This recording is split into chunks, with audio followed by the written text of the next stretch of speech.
All right, so Susannah of SLX, welcome to the podcast. How are you today? Yeah, I'm good, thank you. How are you? I'm good.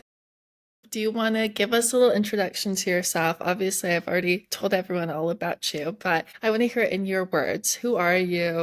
What are you here to speak about today? Cool. Okay, so I'm Susanna from London. I'm 28. I'm a fashion designer, fine art, fine artist, textile artist, kind of, yeah, under all those umbrellas. And I guess I'm trying to blend art and textiles and, yeah, create something in the middle of those two things.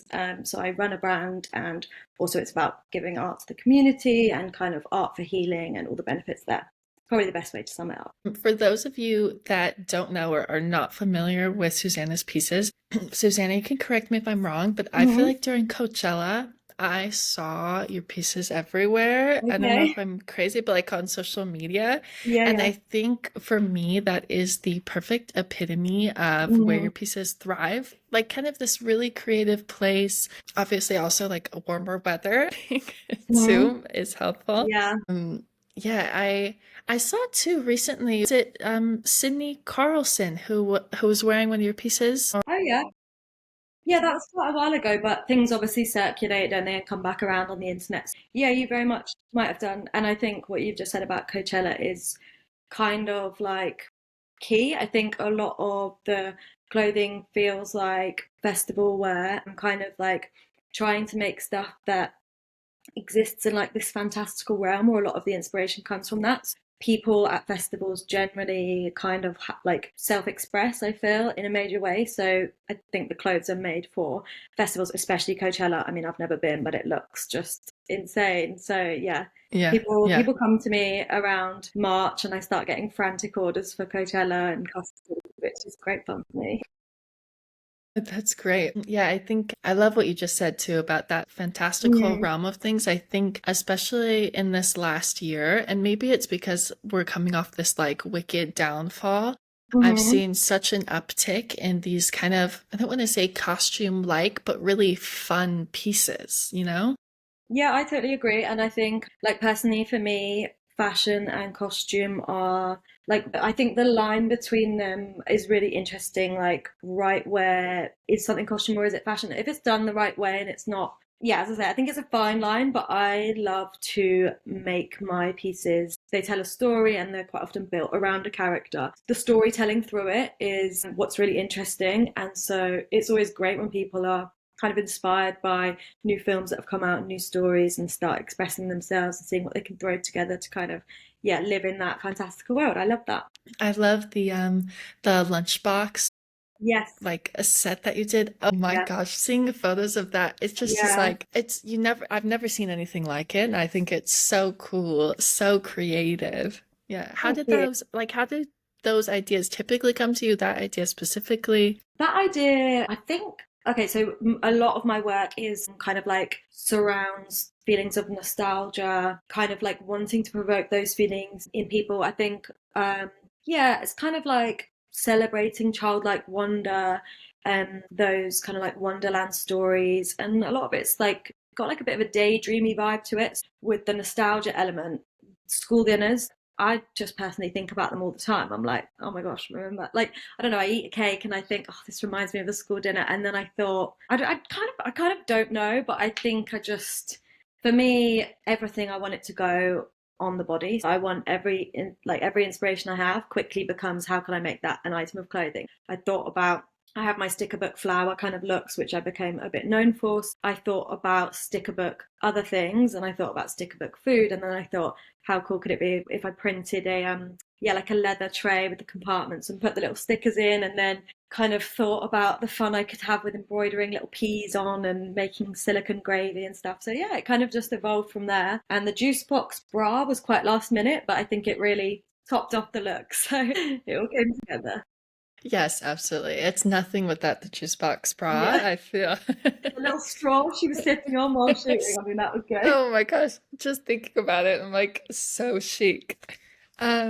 Okay, so what's your background then in fashion and design? I mean, these are not the designs of somebody who's just, throwing whatever on the wall and seeing what Yeah. sticks. I feel like, what's the background here? Okay, so I've kind of like I've wanted to be a fashion designer since I was about 12. I got my first little book. I started drawing all my things in there, got a sewing machine at 13 and just started making my own clothes. So that's kind of like, it's always been there from quite young.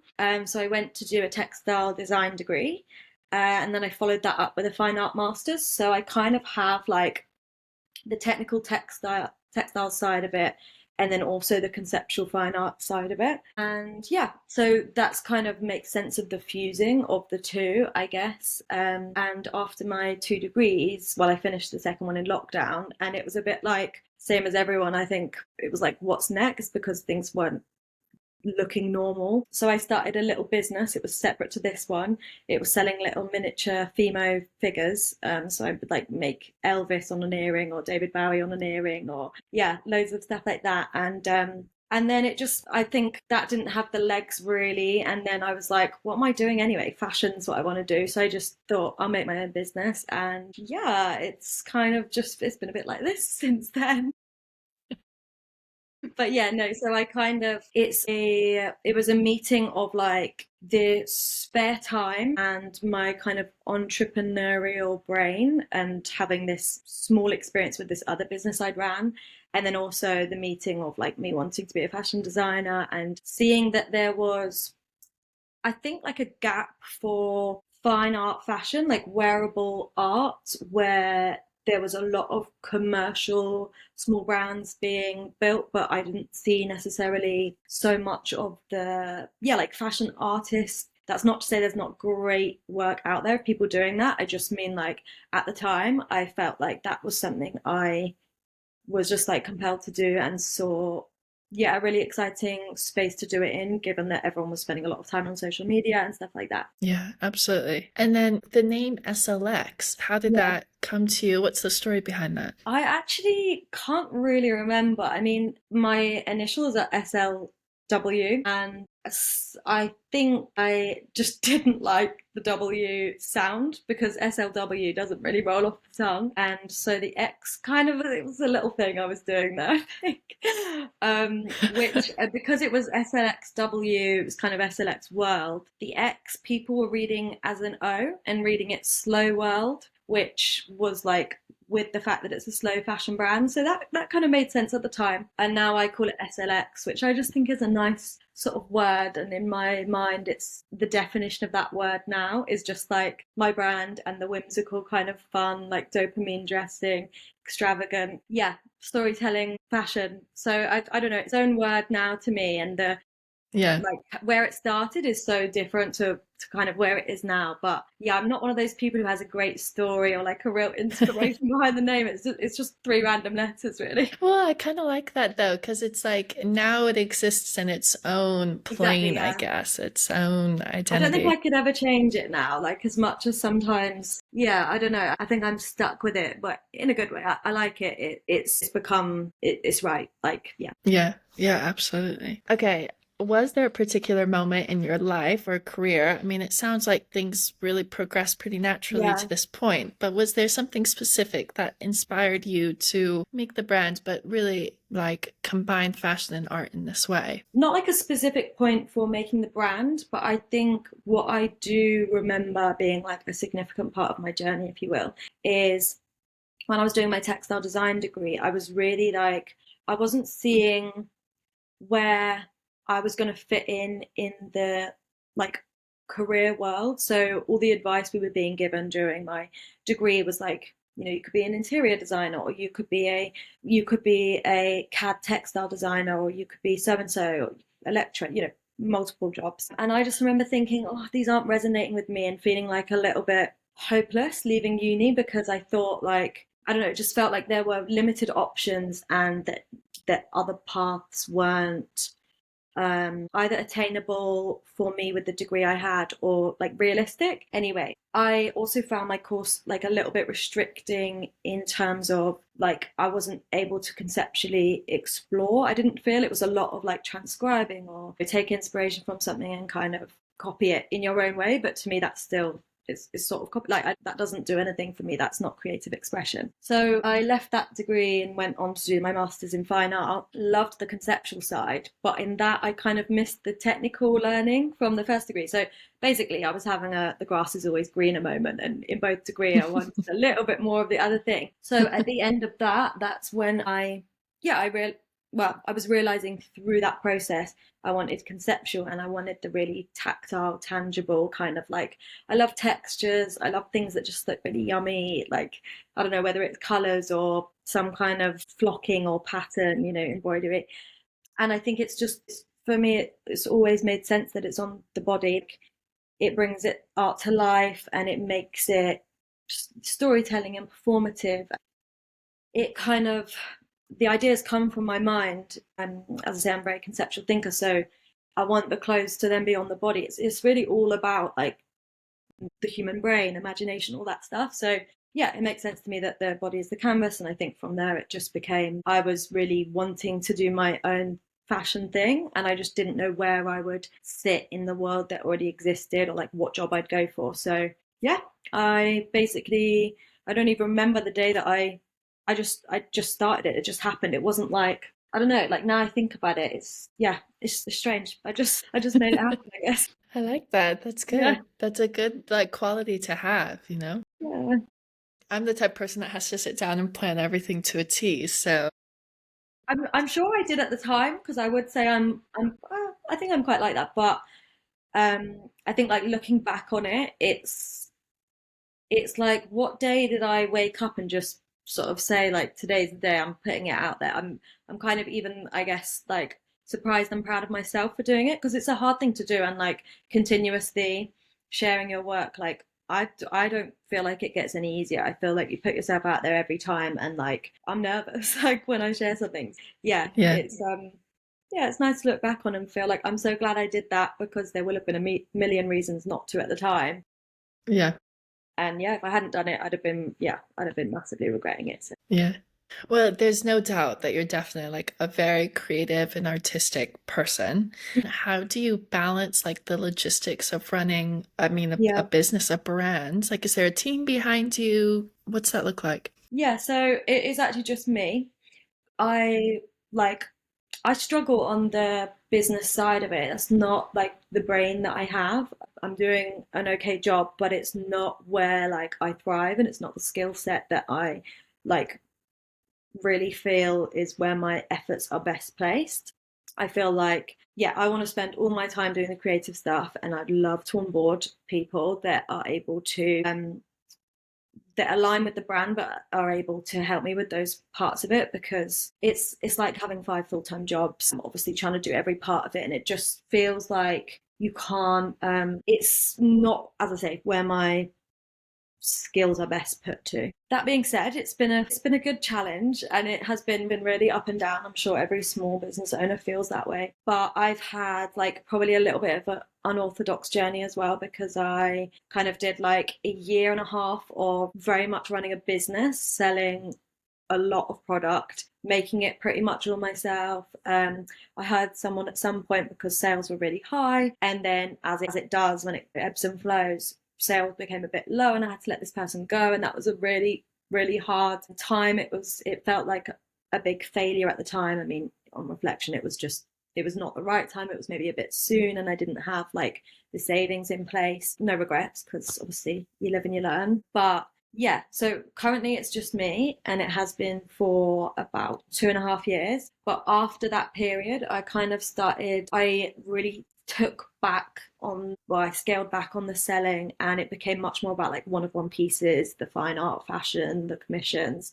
And now I'm trying to basically pair the two, because the way I see it is I need the sales to fund the kind of passion projects. And also, more than that, I want to be, I want the clothes to be accessible for my audience. People will ask me, "Oh, can I buy this?" or "I love this. I'm desperate to wear this for my birthday." And I'm basically turning down sales at the moment, just because I need a new strategy and model for how to go about it, because it just wasn't. I couldn't maintain it before. It was like absolutely hectic. The way explain it is just I went from 0 to 100, and then I just came crashing down, not in a big dramatic way, just in a this isn't like what I wanted when I started this way. So yeah, now I'm looking at how to move forward and be able to hire a team over time where it's sustainable and people aren't gonna be onboarded and then lose that job after a few months. Yeah, like marry the two, the fine art and the sellables, and I'm really looking forward to that. It'll be a new challenge, and yeah, and I'll hopefully soon be able to have someone who can help with the stuff that isn't my strong suit, because by no means am I, yeah, feel like excelling in all areas. I mean, the creative is where I am meant to be. So yeah, Yeah. I feel that that's not that surprising, just given like it's very clear your creative outlet is much more expanded than like the mhm, average person. So the areas in which you're lacking, I mean, clearly you've done it so far yeah, relatively well. But yeah, I don't find it that's shocking. I think that's a fairly yeah, common thing that brands face, you know? yeah. I agree. Well, going off of that, and you might have just answered this question, but what were some of the biggest challenges you faced in the early days, and how were you navigating those, you know? Okay, yeah. So I mean, I would say that the biggest challenge, like full stop, from early days and now, and I think it will be a actually, I think it will always be the biggest challenge, but it's just with it being such a personal thing, like sharing the creative ideas, and a lot of it's quite personal to me, and like yeah, it's me sharing something and hoping that it resonates with people. I think that has been the single hardest thing, because all areas are affected by that. For example, it's very hard to scale up because a lot of the work is like one of one, and I feel like um somebody else making it, like I'm probably a bit of a control freak in this area, but I feel a little bit like it's, without sounding too cringy, it's like a bleed out. Like I am giving like an actual part of myself. It's me creating art, and I feel like yeah, to some extent, I always want to be the one making the stuff, and that's just impossible to scale up, obviously. So there's got to be ways around that, and for me, that will be like some more sellable products that are a little bit more simple and can be reproduced with pattern cutting and stuff, and they'll still always be the one of one side of it, because that's like where my heart is.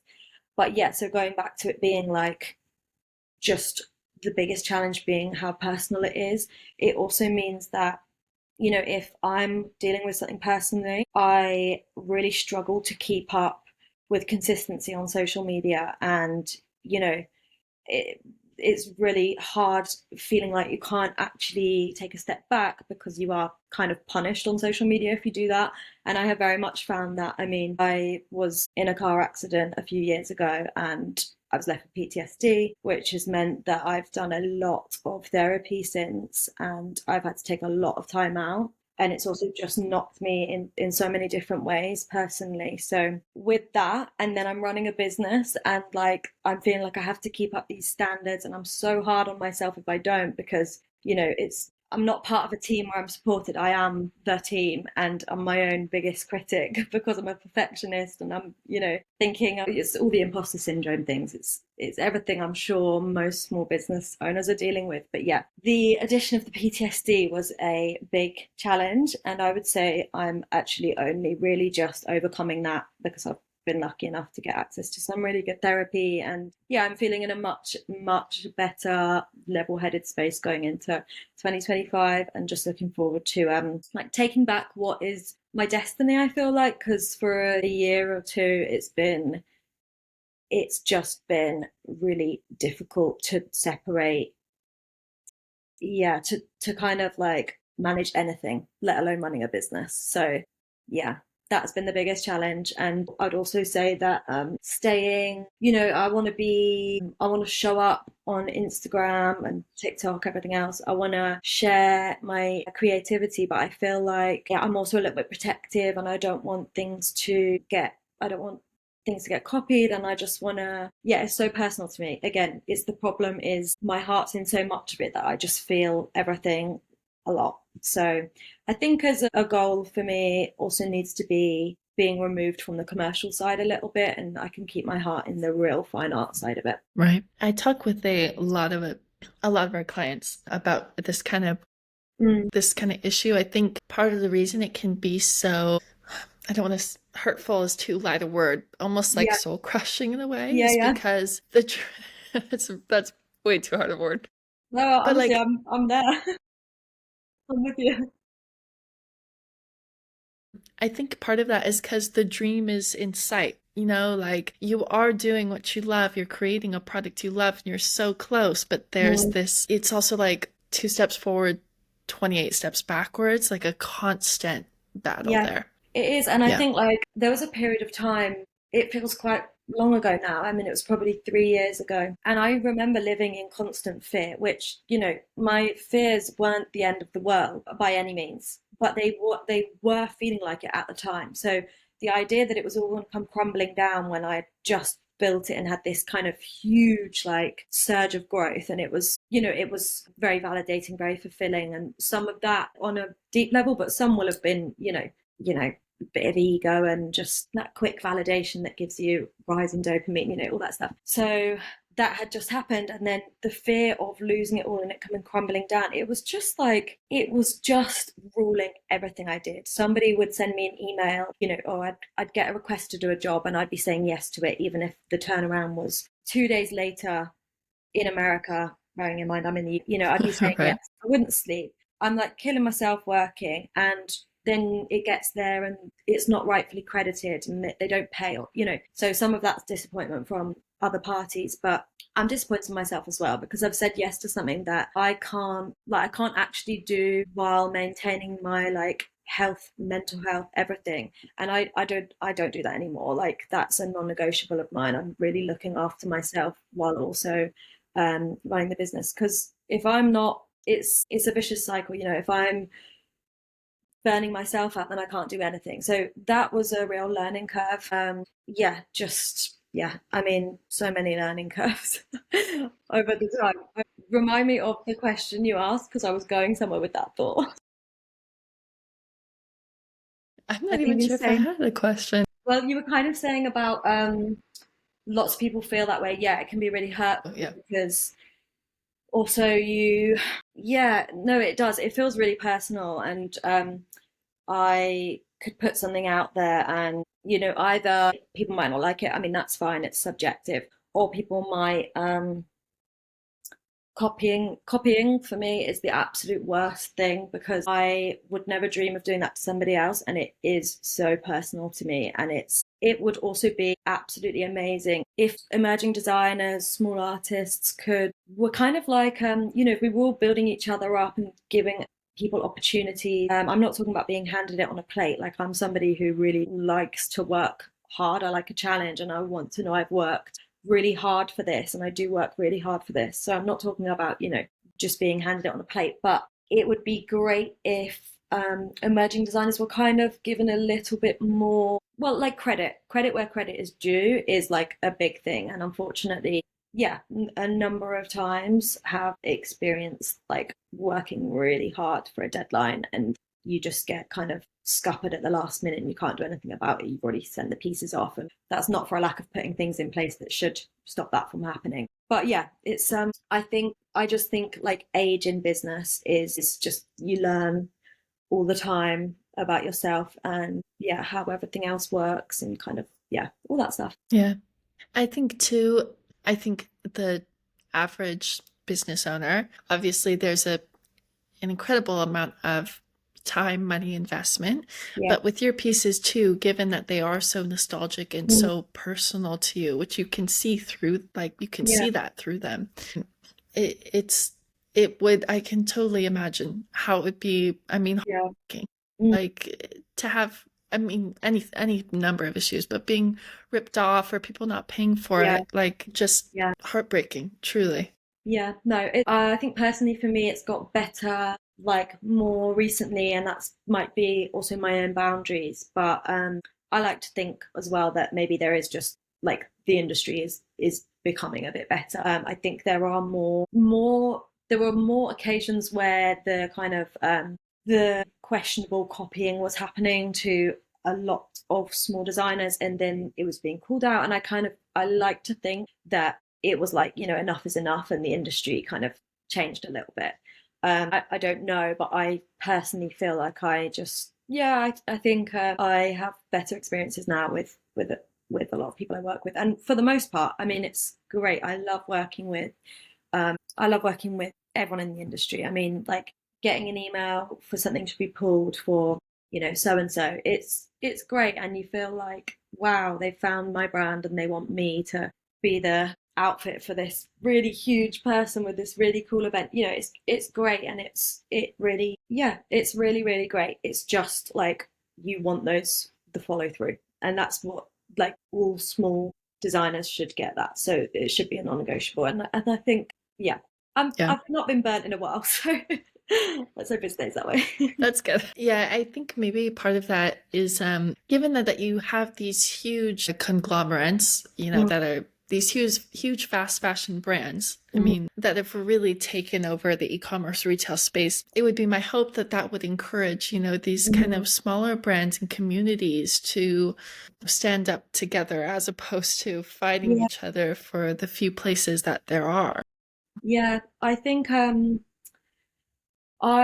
100% agree. I mean, like, one of the best things about running a business has been meeting other business owners, and you just talk to people and you realize, yeah, that other people feel the same way, have gone through similar things, and it's the sense of community, and it's the sort of like validation that you're not, because sometimes you're thinking, am I just doing it wrong? But I think no, like, everyone's kind of learning, and it's nice to have people going alongside that journey together. So I've met other brands through pop-ups and social media and events and stuff, and that's been really really great. It's just nice to, yeah, as I say, have partners going through the same journey as you. Yeah.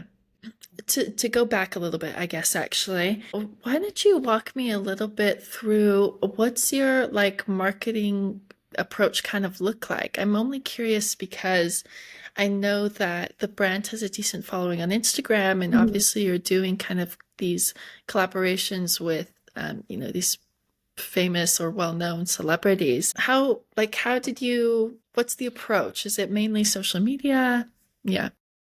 Yeah, so like only social media really. So I have a Instagram page, I have a TikTok page, but I mean, I want to say my TikTok has maybe 400 followers, and I don't think really that any of them are there for SLX. It's kind of like my personal slash. So I post fashion on there, but I also post my travels or like what I'm cooking. And I wouldn't really describe that as an active, like, business building page. I would actually Mm. love to have a TikTok presence, but I just can't wrap my head around it. I don't seem to have that TikTok brain because I feel like it's another skill in itself. So yeah, I need to work on that this year. But it's Instagram.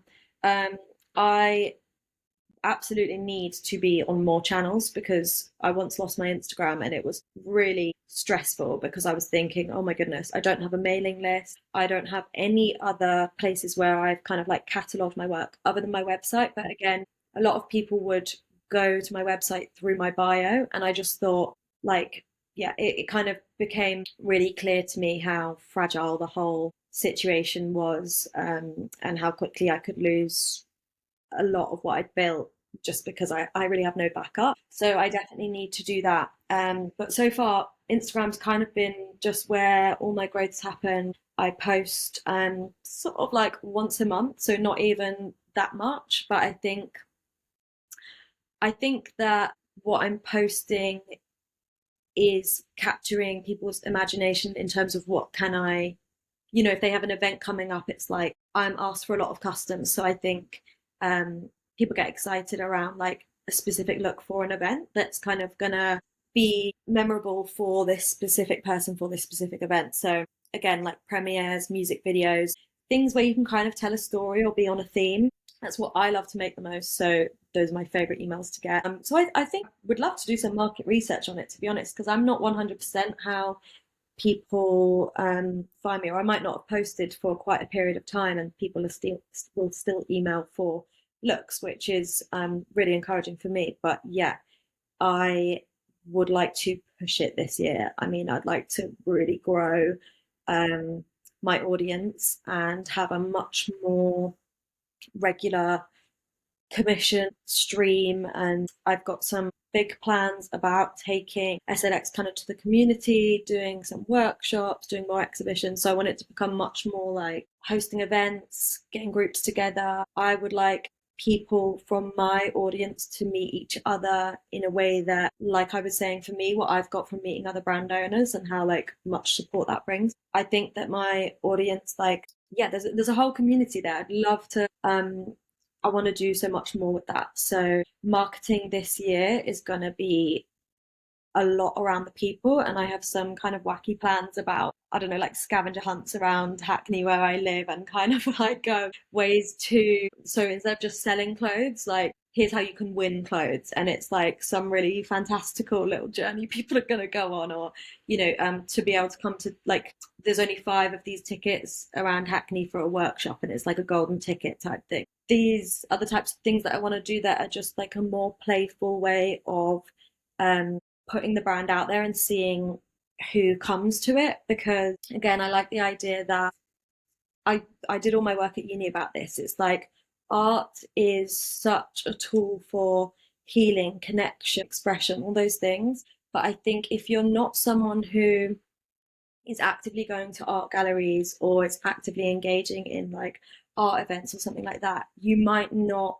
see much. There's not heaps of public art. I mean, there is some really good public art in London, but what I would love to do this year as well, like one of my major goals, is to take art into spaces where I can, like, I'm kind of casting my net wide, and more people that aren't usually exposed to that are kind of coming in and realizing what art can do. Because to me, like it's so important in life and connection, and just like, yeah, absolutely everything. I mean, I could go on forever about just like how important it is for us. So that's something I really want to do this year, and my marketing strategies are really about, like, yeah, connecting with people. So social media is a great way to do that, but I really want to do it more in person. I'm a very much just, I want to chat to people. I don't really like texting people. So I'm trying to think of ways to kind of think outside the box, I think, a little bit there. Yeah.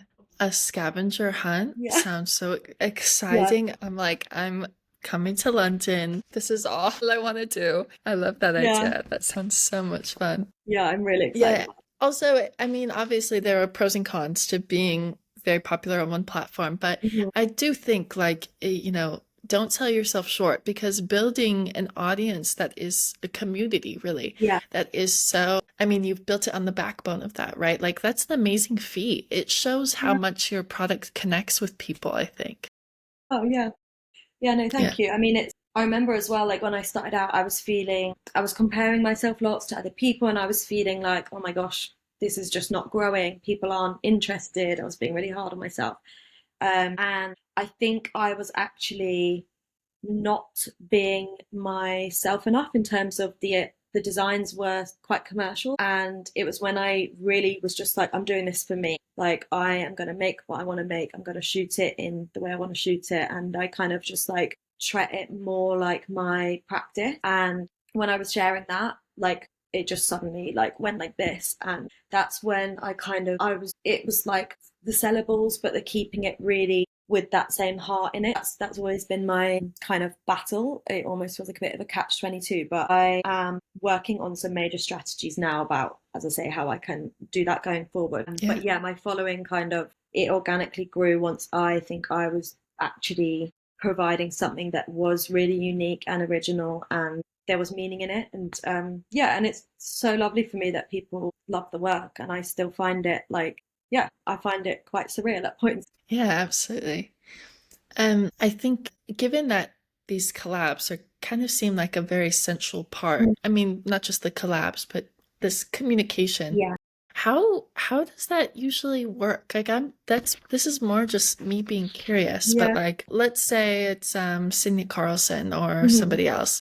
mhm. Is it like their team is reaching out to you, or is it them personally reaching out to you, or how does that what happens there usually? Okay, so it's a mixture really. I would say more so now, and perhaps because I'm a little bit more established, but I would say it's mainly stylists that reach out to me on behalf of yeah, some of these celebrities, and they'll ask for a number of looks, and then I'll send them, and you may or may not get selected. But like, they're probably getting heaps of looks. So you're kind of like fingers crossed and you send something off and yeah, a lot of the time things will just be sent back. But it's mainly stylists that will reach out. Occasionally people will reach out themselves.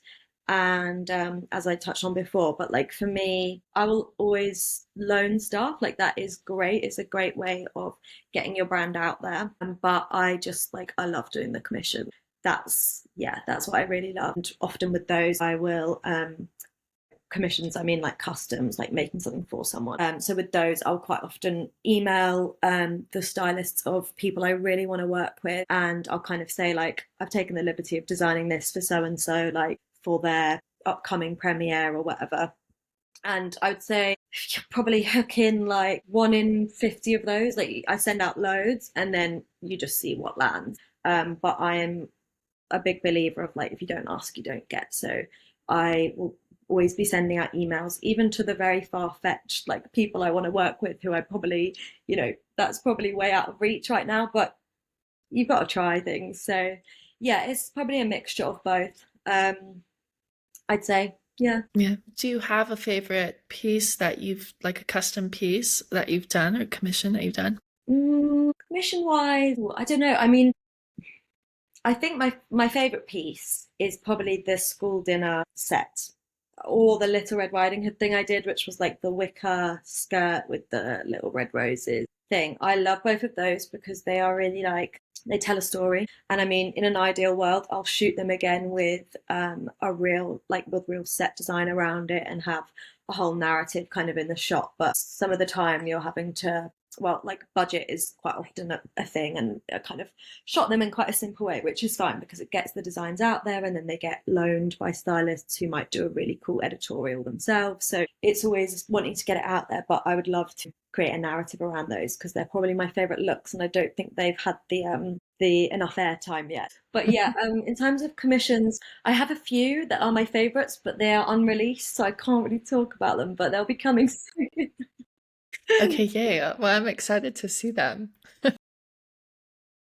Okay, got it. But I don't want to go over too much over time here. I'm just trying to see. Sorry, I'm such a talker. I've probably rambled on No, most of these answers. you're on the podcast. That's the whole point. All right. Yeah. Okay, well, what's next for SLX? I mean, don't tell me about any collaborations that you can't tell me about, but Yeah, like, no, how do you see things evolving?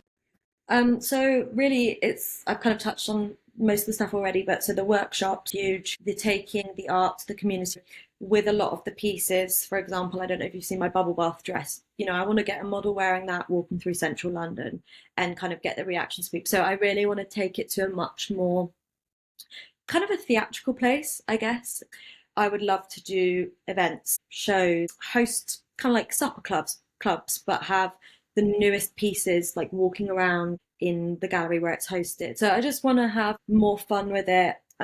Kind of make it much more accessible, like an open house type thing. I just really want to invite my audience in. I think with the personal stuff I've been through over the last few years, I've just been quite private. I've not been that active on social media, and I am so grateful to my following for still being there. So yeah, this year I'm like, it's all about you. I want to be doing lots of fun things that make it just like really back to the roots of why it's so important. And in the same way that the clothes have those like nostalgic feelings and like childlike wonder and fantasy, I want all aspects of it too, the shopping side, the show, community. Yeah, so I think that's, I know it's a little bit of a wishy-washy answer, but my intentions for 2025 are just to just make it go bigger and better. I like it. That's a great goal. I think that's perfect. That's a great resolution. Okay, well, just kind of like more rapid fire now. Mm-hmm. Who or what inspires you the most right now? Oh, okay. So I think right now I'm most inspired by just like costume. A lot of the costume I'm seeing on, yeah, in recent films, in theatre, I just feel like, as I mentioned earlier, I think fashion's so playful right now, and I'm loving what I'm seeing. And with like movies that are coming out, I'm just really inspired by, yeah, all the storytelling of it. I think there's been some great films recently which have given me some oomph for that world. I also love kind of like late 1800s and like big silhouettes, stuff like that. So I'm going to get creative with silhouettes in the start of this year, I think. I'm loving the sound of this. I'm so excited to see. Yeah. Okay, if you could collaborate with any artist or designer, who would it be? And it doesn't have to be an artist or designer, but yeah. Okay. Well, I don't really have a specific. Well, I've always wanted to collaborate with Swarovski, so do some really cool jewelry. I mean, I've got my ring on here, which I wear all the time. I think I love the sculptures they make, and I think with my like sculptural clothing, that I think it could be magical, but it's probably a little bit out of reach right now. Although never say never. But also shoes and bags, like there's something that I don't have the kind of like skills or machinery to do. I would love the opportunity to collaborate with, um, yeah, kind of like somebody who has those skills and is a master of that craft and make some really conceptual bags and shoes because I kind of feel like there's so much scope there, but because they're quite functional things, it's maybe a bit less done. But I've got some really good ideas for both those things. I just don't feel like I can put them into action. So yeah, don't have specific names, but shoes and bags I'm hoping are going to come my way. Okay, I like that. Yeah, that's great. All right, what's one piece of advice you'd give to somebody starting their own business? Okay, yeah. I think that you have to really, really, really want it. When I was starting out, I remember being like, people all the time would say, like, oh, you know, you're so lucky you work for yourself, or it's like, oh, you've chosen the right path working for yourself. That's so much easier than working for someone else. And while I'm sure like there are parts where it is, you know, I'm sure whichever avenue you go down, working for somebody else has its challenges, working for yourself has its challenges, of course. But I just think like the roller coaster that it is, and I hear this from a lot of people. I mean, I think like, yeah, I think this is synonymous with a lot of people that are running their own brand or business. You have to really want it because the lows are quite, they can be quite low, and it comes with a lot of challenges, and it's like the passion that's gonna get you through that. It's not, you know, don't do it if it's for easy money or an easy lifestyle. It's yeah, do it if you are like, you can't think of anything else but doing this, because there's so many great jobs out there. Like if you, yeah, you like do this if you need to do it, I guess is my advice. And then just, yeah, and be brave and go for it because it is great, and like you have something to offer the world that only you can offer. So if running your own business or brand is like the way of sharing that with the world, absolutely go for it. Just make sure you really want it. That's my advice. I love that. I think that's great, and I think that's a very good point in a lot of Yeah, ways. yeah. Okay, well, that's the interview. Thank you so much for Cool. joining us. Thank you Where so much for can having people me. find you? Of course, of course. Where Um, can people find you, follow you, all that stuff? so on Instagram, it's SLXW and 8 underscores. Not the best handle in the world, but if I change it now, I fear, you know, do people know it now? I feel like maybe. And my website is currently being renovated, so you can't find my website yet. But if you follow my Instagram, you will be able to see all my updates. And that's really the best place to find me because, as I've said, I don't really have another platform, but I'm going to be working on that. Okay, no TikTok? We don't want to throw I that mean, one I out do there. have TikTok, yeah. So it's SLX and then World, but with a zero. And actually, I am trying to push my TikTok.